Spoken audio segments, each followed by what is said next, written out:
इस वक्त मैं कारगिल युद्ध स्मारक के पास हूँ और यहाँ पर मैं एक ऐसे हथियार को दिखाना चाहूँगा जो कारगिल युद्ध के समय में भारतीय सेना का बहुत एक मजबूत साथी रहा था। ये बोफोर्स तोप जिसकी गूंज से पाकिस्तानी और पाकिस्तान के अलग अलग इलाकों में बाकायदा इसकी धमक जो है वो दिखाई दी थी।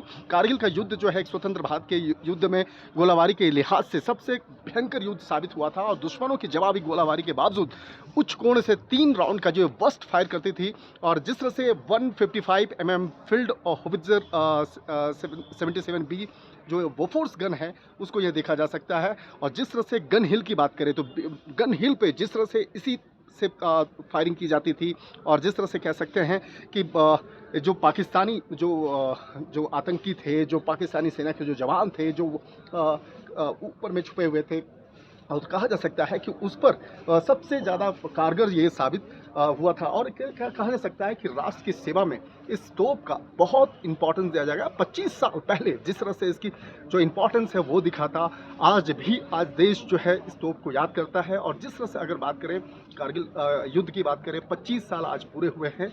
26 जुलाई को हम लोग विजय दिवस के अवसर पे याद करते हैं। और जिस तरह से अगर इस पूरे वादियों की अगर बात करें, इस वादी को देखा जाए, इस बोफोर्स की वादी, बोफोर्स तोप और इसके साथ साथ पूरे इस खूबसूरत वादियों को देखा जाए तो जहाँ पर बाकायदा आज फिर वही 25 साल पुरानी जो कहानी है वो आज ताज़ा हो गई।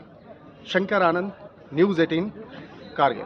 इस वक्त मैं कारगिल युद्ध स्मारक के पास हूँ और यहाँ पर मैं एक ऐसे हथियार को दिखाना चाहूँगा जो कारगिल युद्ध के समय में भारतीय सेना का बहुत एक मजबूत साथी रहा था। ये बोफोर्स तोप जिसकी गूंज से पाकिस्तानी और पाकिस्तान के अलग अलग इलाकों में बाकायदा इसकी धमक जो है वो दिखाई दी थी। कारगिल का युद्ध जो है एक स्वतंत्र भारत के युद्ध में गोलाबारी के लिहाज से सबसे भयंकर युद्ध साबित हुआ था और दुश्मनों की जवाबी गोलाबारी के बावजूद उच्च कोण से 3 राउंड का जो बस्ट फायर करती थी और जिस तरह से 155 फील्ड और होवित्जर 77B जो बोफोर्स गन है उसको यह देखा जा सकता है। और जिस तरह से गन हिल की बात करें तो गन हिल पे जिस तरह से इसी से फायरिंग की जाती थी और जिस तरह से कह सकते हैं कि जो पाकिस्तानी जो आतंकी थे, जो पाकिस्तानी सेना के जो जवान थे, जो ऊपर में छुपे हुए थे, और कहा जा सकता है कि उस पर सबसे ज़्यादा कारगर ये साबित हुआ था। और क्या कहा जा सकता है कि राष्ट्र की सेवा में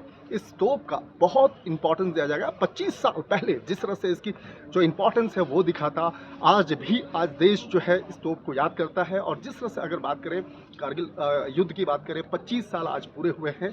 26 जुलाई को हम लोग विजय दिवस के अवसर पे याद करते हैं। और जिस तरह से अगर इस पूरे वादियों की अगर बात करें, इस वादी को देखा जाए, इस बोफोर्स की वादी, बोफोर्स तोप और इसके साथ साथ पूरे इस खूबसूरत वादियों को देखा जाए तो जहाँ पर बाकायदा आज फिर वही 25 साल पुरानी जो कहानी है वो आज ताज़ा हो गई।